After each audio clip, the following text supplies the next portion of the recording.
You know, billion-dollar drugs, blockbuster movies, those breakthrough inventions that change the world, what do they all have in common? Well, every single one of them starts as just an idea. And the world of ideas, it turns out, is governed by this really fascinating and, frankly, delicate economic balancing act. So let's just dive right in with a puzzle. How is it possible that a life-saving drug, one that costs a fortune on Monday, can suddenly become dirt cheap by Tuesday?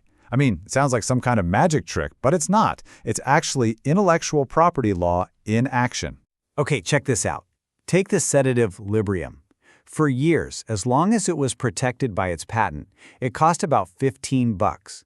But the very day that patent expired, the price just plummeted, all the way down to $1.10. That's a 93% drop, literally overnight. To really get why this price cliff happens, we first have to understand the fundamental economic problem with ideas themselves. And this gets us to the absolute core of the issue. We could call it the billion-dollar idea problem. It's the whole reason the entire system of intellectual property was even created in the first place.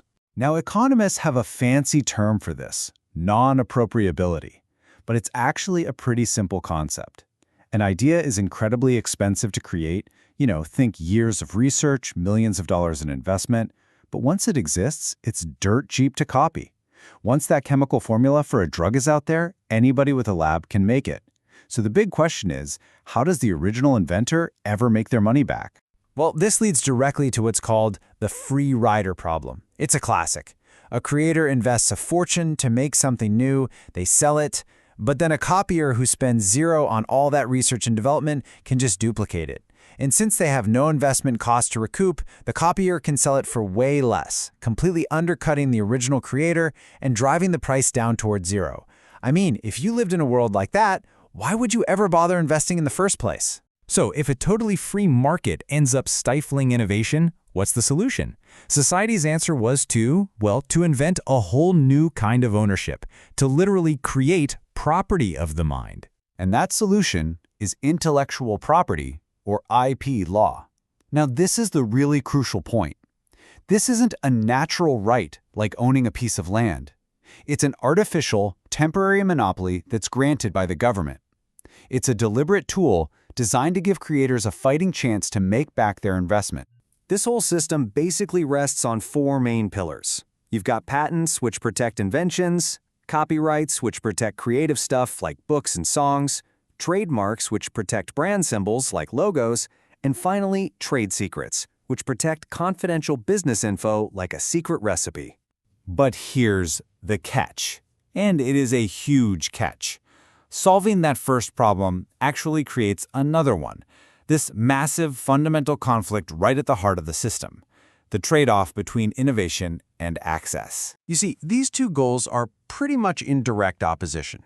On one hand, we want to spur innovation. So by giving creators a temporary monopoly, we reward them for their hard work, and that fuels long-term growth. Economists call this dynamic efficiency. But on the other hand, we want access. We want new ideas to spread far and wide at a low cost so everyone can benefit right away. That's static efficiency. And you just can't maximize both of those at the same time. It's a constant tension. And let's be really clear about how this works. By granting a patent or a copyright, the law is intentionally creating monopoly power. And what does that mean? It means the seller can jack up the price. That power is exactly what allowed Librium to be sold for $15. That high price is the cost that we, as a society, agree to pay today in exchange for the promise of more cool inventions tomorrow.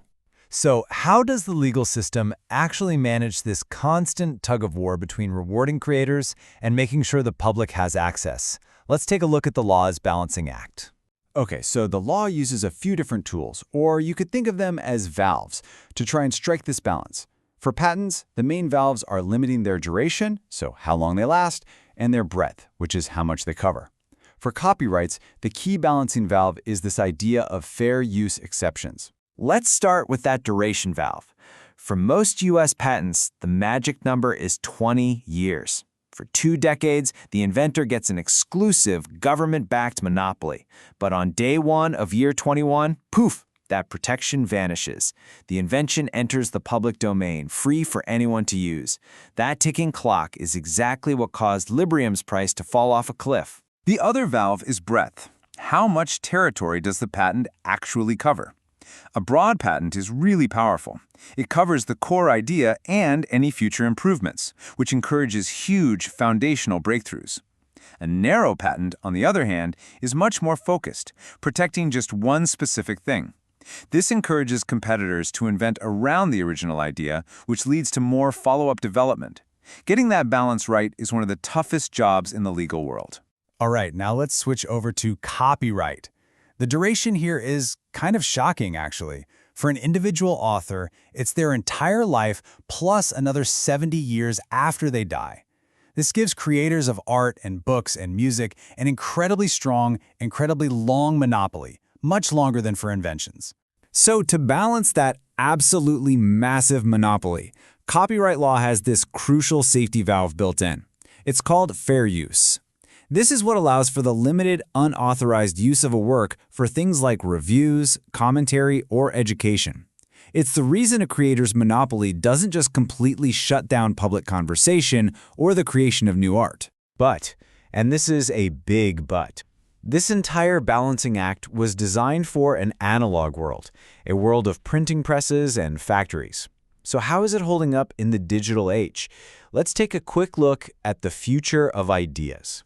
The central question that everyone is grappling with right now is how does this delicate balance between innovation and access even survive in an age of perfect digital copies and global networks? The old systems, well, they're being stressed to their absolute limits. And there seem to be two competing visions for where we're all headed. One is this idea of the celestial jukebox, a future where copyright is king, and we all pay large companies for access to pretty much all digital content. The other vision is something called digital libertarianism, a world where copyright law basically fades into the background and it's replaced by technological protections, like unbreakable encryption. And this really captures the heart of the whole debate. It pretty much boils down to one simple question. Are new laws the answer to new machines, or are new machines the answer to new machines? In other words, do we need to regulate technology, or is technology itself becoming the regulation? That's the huge puzzle creators and lawmakers are trying to solve right now. And that leads us with one final, massive question, one that's going to define the next chapter of this whole story. In an age where artificial intelligence can create art, write code, and even invent things on its own, who or maybe what gets to own an idea? Yeah, the balancing act is about to get a whole lot more complicated.